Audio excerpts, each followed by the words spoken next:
যারা দূরবর্তী সদস্য আছে তারা শুধুমাত্র মানে ভিডিওর অপেক্ষায় থাকে যে কখন ট্রেনিং এর ভিডিওগুলো আপলোড হবে। এমনকি একটা দিন বলা ভুল হবে, ওরা আমাদের ভিডিও আপলোডের টাইমিং গুলোও জানে যে কোন সময় আমরা ভিডিওটা আপলোড করি। তো সেটা যদি 1-2 ঘন্টা লেটও হয়ে যায় তখন ওপার থেকে ফোন আসে, স্যার এখনো ভিডিওটা আপলোড হয়নি, অন্যদিন এত সময়ের মধ্যে হয়ে যায় ট্রেনিং এর ভিডিও আপলোড, এখনো আপলোড হয়নি। কথাটা কি বললাম বুঝতে পারছেন? এখানে একটা জিনিস যেটা আপনাদেরকে বুঝতে হবে, তো এখানে আজকে আপনারা যারা উপস্থিত রয়েছেন তারা আপনাদের জীবনের প্রতি সিরিয়াস। আমি এটা বলবো না যে যারা উপস্থিত নেই তারা জীবনের প্রতি সিরিয়াস নয়, কারণ কি এখানে ট্রেনিং মিটিং অ্যাটেন্ড যত আপনারা করবেন, যত কাজটা বেশি ভালো করে শিখবেন, ঠিক আছে, তত আপনারা ধীরে ধীরে সাকসেসের দিকে এগোবেন। ইএলএস মার্কেটিং তত আপনাদেরকে ভরে ভরে দেবে। মেন কাজটা হচ্ছে শেখা। যেমন একটু আগে প্রসেন স্যার বলছিল যে কি ব্যর্থ হবেন বারবার, তারপরে আপনি চেষ্টা করতে করতে সাকসেস হবেন। যে অ্যাকচুয়ালি কি বিষয়টা সাকসেস আমাদের ইএলএস এ টোটাল 12টা র‍্যাঙ্ক আছে। আমি বলি ক্লাস 1 থেকে ক্লাস 12, তাই তো? তাই বলি তো যে ক্লাস 1 থেকে ক্লাস 12 একটা বাচ্চা যখন ক্লাস 1 এ ভর্তি হয় সে একলা কি কখনো ক্লাস 12 এ যেতে পারে? আপনারা বলুন না। তাকে ক্লাস 1 পাস করতে হবে এবং ক্লাস 1 পাস করার আগে তার বাবা মা তাকে একটু হাতে ঘড়ি দেওয়া হবে, তবে তো ক্লাস 1 এ ভর্তি। যেটাকে আমরা সহজ কথায় বলি নার্সারি স্কুল। ছেলেমেয়েরা নার্সারি পাস করে তবে তো মানে ভর্তি হবে। তারপরে 1 পাস করে 2 এ, 2 পাস করে 3 তে, 3 পাস করে 4 এ। এবার যেই 4 থেকে 5 এ ওঠার পালা আছে তখন কিছু ছেলে পিলে ছিটকে চলে যায় নাকি 5 থেকে 8 কোন রকমের, কারণ 5 থেকে 8 তো পাস ফেল নেই পুরো। 5 থেকে 8 গড়ে তুলে দেবে সব, তাহলে 5 থেকে 8 টা ওই কোন রকমের এড়িয়ে গড়িয়ে উঠে যায়। মেন তো ভান্ডা 8 থেকে 12, সেখানেই আসলে মেন বিষয়টা লুকিয়ে থাকে। এখানে একটা জিনিস মেন, আপনি নিজের বাস্তব জীবনের সাথে একবার তুলনা করুন, একবার পরিকল্পনা করুন, একবার ভাবুন যে আজকে যখন আপনি একটা ন্যাচারালি যে অনেকে বলে যে লোক কোথায় পাবো বা কিভাবে কাজ করব, তাহলে লোক যদি কোথায় পাবেন, আজকে দেখুন প্রত্যেক বছর কত ছেলেমেয়েরা মাধ্যমিক দিচ্ছে, কত ছেলেমেয়েরা উচ্চ মাধ্যমিক দিচ্ছে, কত ছেলেমেয়েরা কলেজ পাস করছে। এরা কারা? তাহলে ক্যান্ডিডেট তো অলরেডি বাড়তে আছে, তাহলে লোক নিয়ে কোনোদিন কোনো অসুবিধা হবে না। তো আপনাকে এই বিষয়টা বলার পিছনে একটাই কারণ, এটা হচ্ছে আমাদের একটা শ্রেণীকক্ষ, যে শ্রেণীকক্ষতে কোন রকম শিক্ষাগত যোগ্যতা প্রয়োজন হয় না যে শ্রেণীকক্ষে বসতে গেলে। এই শ্রেণীকক্ষটা হচ্ছে সেই শ্রেণীকক্ষ যে শ্রেণীকক্ষ মানুষের শুধু মানে সাধারণ জ্ঞান তো যা বাদ দিলাম সে কথা আলাদা ব্যাপার, যাই তা কিন্তু না, এখান থেকে একটা ভালো সোর্স অফ ইনকামের জায়গা পাওয়া যায়। কি বললাম বুঝলেন? এখান থেকে মানুষের চিন্তাধারা, মানুষের মনোবল, মানুষের আর্থিক উন্নয়ন সবকিছু পরিবর্তন হয় কিন্তু এই সেমিনার হল থেকে। আজকে আপনি বাইরের জগতে কোনো ইন্ডাস্ট্রি বা কোনো সংস্থা এখনো কিন্তু তৈরি হয়নি যারা মানুষকে ডাইরেক্ট এই বিষয়গুলো সম্বন্ধে প্রশিক্ষণ দেয়, মানি ম্যানেজমেন্ট সম্বন্ধে প্রশিক্ষণ দেয়। কি বললাম কথাটা বুঝতে পারছেন? তো আপনারা সৌভাগ্যবান ব্যক্তি যে আপনারা সম্পূর্ণ বিনামূল্যে এই জিনিসগুলো অ্যাটেন্ড করছেন।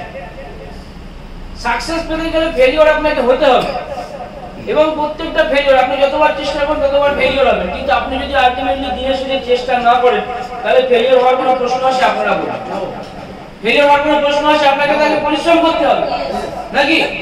আপনি যদি চেষ্টাই না করেন, চেষ্টা না করে যদি আপনি হাল ছেড়ে দেন তাহলে আপনি কি করে সাকসেস হবেন? সাকসেস হতে গেলে আপনি যে ব্যর্থ হচ্ছেন প্রত্যেকবার, এই ব্যর্থতাগুলো থেকে আপনাকে শিক্ষা নিতে হবে। এই ব্যর্থতা যে বারবার ফেলিওর হচ্ছে, এই ফেলিওরগুলোকে সিঁড়ি বানাতে হবে। কি বললাম বুঝতে পারলেন? এবং ওই ফেলিওরের একদম বুকে পা রেখে একটা করে উঠতে উঠতে সাকসেসে গিয়ে পৌঁছাবেন। বুঝতে পেরেছেন? ফেলিওরগুলোকে কাজে লাগান।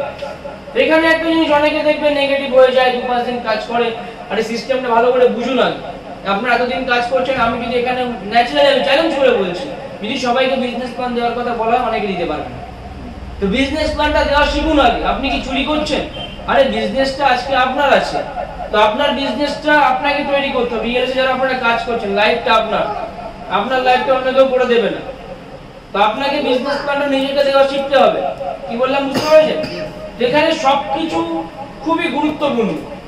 আপনি যদি নিজে পারদর্শী না হন, অন্যের উপর ডিপেন্ডেন্ট থাকেন, তাহলে সে কিন্তু কখনো আপনার লাইফটাকে তৈরি করে দেবে না। আপনি হয়তো ভাবছেন যে আপনার সিনিয়র আপনাকে সাপোর্ট করছে, আপনার জুনিয়র আপনাকে রেসপেক্ট করছে। আরে অবশ্যই সিনিয়রের সাপোর্ট পাবেন। সিনিয়র আপনাকে কেন সাপোর্ট করছে সেটাও আমি খোলাখুলি বলে দিচ্ছি। কোনো সিনিয়র কিন্তু এভাবে বলবে না যেরকমটা আমরা বলে দিই। এখানে মেন বিষয়, ধরুন ফর এক্সাম্পল আমি প্রদীপ স্যারকে দিয়ে এক্সাম্পল দিই। প্রদীপ স্যার পরিশ্রম করছে কার জন্য? ওনার নিজের জন্য। আমি পরিশ্রম করছি কার জন্য? আমার নিজের জন্য। যাই বলুক না কেন, এখানে আমরা কিন্তু আলটিমেটলি দিনের শেষে নিজের জন্যই পরিশ্রম করছি। আর এখানে পরিশ্রমটা এমনই পরিশ্রম যে আমি নিজের জন্য পরিশ্রম করব, কিন্তু শ্রমটা আমি আপনাদের পিছনে বিনিময় করব। কথাটা কি বলবেন বুঝতে পারলেন? আমি নিজের জন্য পরিশ্রম করছি, কিন্তু শ্রমটা আপনাদের মধ্যে বিনিময় করছি, এবং যত বেশি আপনাদের আপনাদেরকে নিয়ে শ্রম বিনিময় করব, তত বেশি আমার ইনকাম হবে। কিন্তু এই শ্রমটা আমরা যে এত বারবার বিনিময় করছি, তো অনেকে এই জায়গায় আমি দেখেছি, আমি লাইভ ক্যামেরা বলছি, এই জিনিসটাকে অনেক না মানে একটা অজুহাত ধরে নিয়েছে যে সিনিয়র তো আছে। আরে ভাই, সিনিয়র তো আছে, তুমি নিজেকে তৈরি করো, তুমি নিজেকে ডেভেলপমেন্ট তৈরি করো। আজকে তোমার সৌভাগ্য, তুমি সিনিয়রকে ডাকছো, একটাকে পেয়ে যাচ্ছ, কালকে তুমি তাকে নাও পেতে পারো। সে তো ব্যস্ত থাকতেই পারে, সে তোমার প্রোগ্রাম টাইম মতো অ্যাটেন্ড নাও করতে পারে, তখন তুমি কি করবে দ্যাট মোমেন্টে গিয়ে?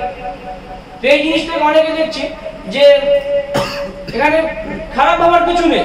কারণ কি, একটা জিনিস আপনাকে বুঝতে হবে, আপনি যখন দেখছেন যে আপনি যখনই যা কিছু করছেন সমাধান পেয়ে যাচ্ছেন সঙ্গে সঙ্গে ইনস্ট্যান্ট, কিন্তু এই যে সমাধান পাচ্ছেন, আমার সিনিয়র অমুক আছে, আমার অফিসের লিডার অমুক আছে, অফিসের দায়িত্ব ওনার আছে, ঠিক আছে, তো সবকিছু দায়িত্ব উনি পালন করবেন, সবকিছু কাজ ওনার, সবকিছু দায়িত্ব ওনার, এটা কিন্তু ঠিক না। তো সিনিয়রকে আমি বলছি মানে আমার সিনিয়র আমাকে সাপোর্ট করবে, হ্যাঁ ঠিক আছে, সিনিয়র তো অবশ্যই সাপোর্ট করবে, তার সিনিয়রও তো লাইফ আছে, সেও তো মানুষ নাকি, তারও তো কাজ থাকে। তো এখানে অনেকে কি করছে, ওই উইকনেসটাকে কিন্তু সে কাজে লাগাচ্ছে। অ্যাকচুয়ালি এখানে কি, সে নিজে ফাঁকি মারছে। একটা জিনিস বুঝতে হবে, ফাঁকি মারলে কিন্তু ফাঁকে পড়তে হবে, ফাঁকি মারলেই ফাঁকে পড়তে হবে। আপনি ফাঁকি মারছেন কাকে? আপনি নিজেই নিজেকে ফাঁকি মারছেন।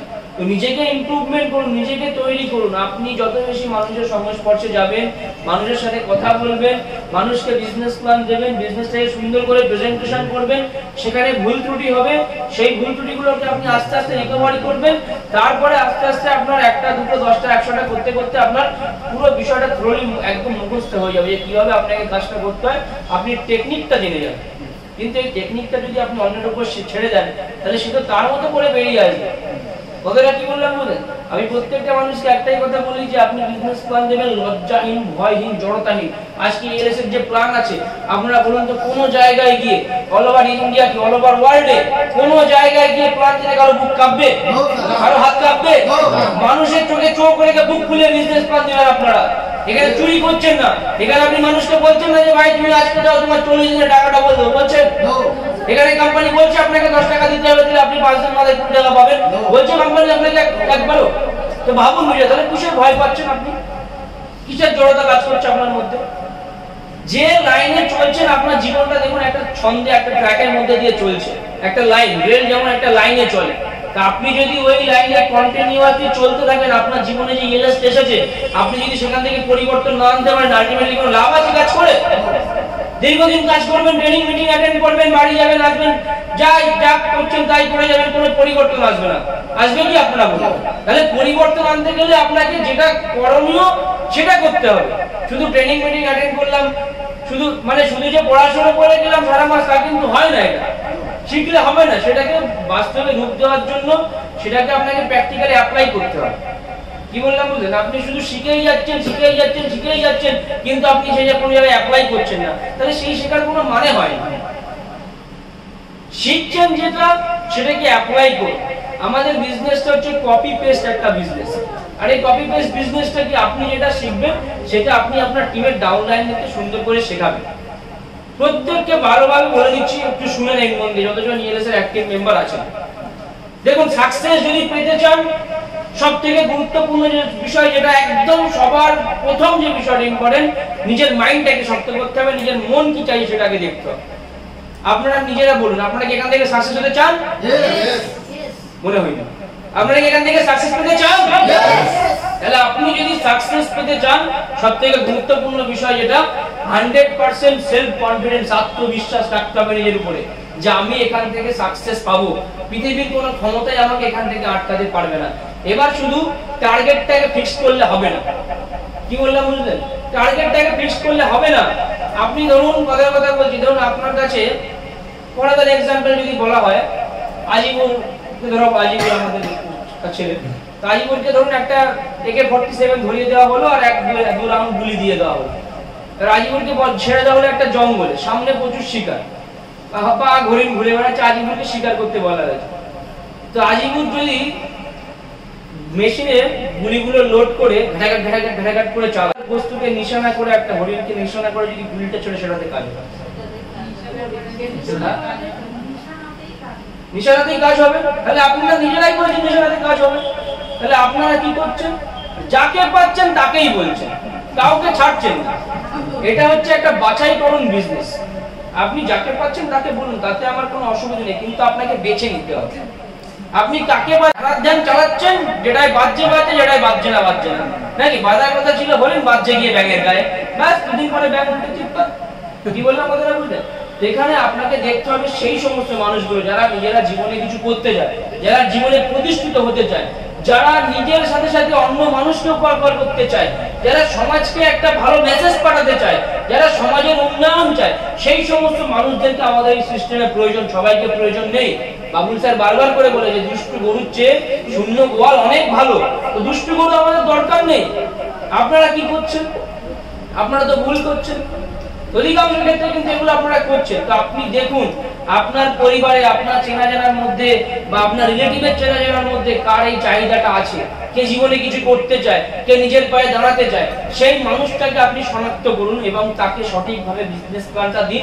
নিশ্চয়ই সে রাজি হবে, নিশ্চয়ই রাজি হবে। আপনার বিজনেস প্ল্যান দেওয়ার উপরে জয়েনিংটা নির্ভর করে যে আপনি কিভাবে বিজনেস প্ল্যানটা দিচ্ছেন। বারবার করে বলছি, মাথার থেকে জয়েনিং তুলতে যাচ্ছেন এই চিন্তা ভাবনাটা ছড়ান। আমি কালকে ম্যাক্সিমাম 150 কিলোমিটার বাইক চালিয়েছি। কালকে এই সিজনের প্রথম এতটা আমি গাড়ি চালিয়েছি। এই সিজনে 150 কিলোমিটার বেশি আমি গাড়ি চালিয়েছি। গিয়ে ম্যাডাম তখন বাড়ি এসে রাত 12টা বাজে। যেখানে কি হয়, উদ্দেশ্য আমার একটাই, উদ্দেশ্য একটাই যে মানুষের কাছে ইএলএস এর বার্তাটাকে পৌঁছে দেব। জয়েনিং করাটা আমার কিন্তু মূল উদ্দেশ্য থাকে না। জয়েনিং পরে আগে মানুষকে ইএলএস এর যে এই যে বিজনেস কনসেপ্ট, ইএলএস এর এই যে যুগান্তকারী মেসেজ, এটা আমরা পৌঁছে দেওয়ার টেন্ডেন্সি নিয়ে মার্কেটে নামি। জয়েনিং এর উদ্দেশ্যটা সরাতে হবে মাথা থেকে আগে। আপনি একটা পরিবর্তনের পথে নেমেছেন, এই যে পরিবর্তনের পথে নেমেছেন, আপনি ইএলএস এর সাথে যুক্ত হয়েছেন, আপনার জীবনে একটা যে পরিবর্তন আসবে তার জন্য আপনাকে নিজেকেও কিন্তু পরিবর্তন করতে হবে। তো যে ছন্দে আছেন সেই ছন্দ ছেড়ে বেরিয়ে আসতে হবে। আপনি যদি সেই জায়গাটা ছেড়ে বেরিয়ে আসতে না পারেন তাহলে কোনোদিন কিন্তু সেই জিনিসটা অ্যাচিভ করা পসিবল হবে না। আপনি বলুন তো, আপনি যে ইএলএস থেকে সাকসেসের আশা করছেন, যারা ভিডিও দেখছেন, আপনি সাকসেসের আশা কিভাবে করেন? আজকে এই 2 বছর, 2 থেকে 2.5 বছর ইএলএস শুরু হয়েছে, প্রত্যেকটা রবিবারে একটা রবিবারে মিস নেই ট্রেনিং মিটিং অ্যাটেন্ড করা। প্রত্যেকটা রবিবারে ট্রেনিং মিটিং পার্টিসিপেট করি। মিস গেছে একটা রবিবারও, খুব ব্যতিক্রম বোধহয় একবারই আমার মিস গেছিল, একবারই একটা রবিবার মিস করেছি। কারণ 6 মাস লিখিত করেছিলাম যে 6 মাস আমি কোনো কাজকে না বলবো না। 6 মাস আমি এক ধ্যানে আমি কাজ করেছিলাম বলে জায়গা আসতে পেরেছি। তো আলটিমেটলি আপনাকে ত্যাগ স্বীকার করতে হবে। আপনি ভাবছেন যে আপনি যে কাজটা করছেন সেই কাজটা আপনার জীবনে অধিক গুরুত্বপূর্ণ, তো অবশ্যই গুরুত্বপূর্ণ, কিন্তু আপনি যদি ওই কাজটা থেকে আগে বিগত দিনে করে আসছেন, ওই গুরুত্বপূর্ণ কাজ করে সে কোনো পরিবর্তন এসেছে? তাহলে আপনি যদি সেই গুরুত্বপূর্ণ কাজটা এখনো কন্টিনিউ চালাতে থাকেন তাহলে কোনো পরিবর্তন আসবে বলে মনে হয়? আপনি কোনো পরিবর্তন আসবে বলে মনে হয়? আপনি গাড়ি কিনেছেন, গাড়ি কেনার আগে আপনি সাইকেল চালাতেন, গাড়িটা কিনে বাড়ি রেখে দিয়েছেন, চালাতেও জানেন না, কি করে ড্রাইভিং করতে শেখেননি, আপনি সেই সাইকেলটাই চালাচ্ছেন, গাড়িটা কোনো কাজে আসবে? তাহলে গাড়ি আপনাদের ইএলএস দিয়ে দিচ্ছে, ইএলএস মানে হচ্ছে গাড়ি। তো আপনি আগে সাইকেল চালাতেন আর ইএলএস থেকে 4 চাকা। কি বললাম বুঝতে পারছেন তো? তো আপনি কি করছেন, 4 চাকাটা কিনে বাড়িতে রেখে দিয়েছেন, যখন একটু কিছু ইচ্ছা হচ্ছে 4 চাকার সামনে একটা ছবি তুলে ফেসবুকে ছাড়ছেন, এই তো আমি যা জয় ইএলএস, নাকি?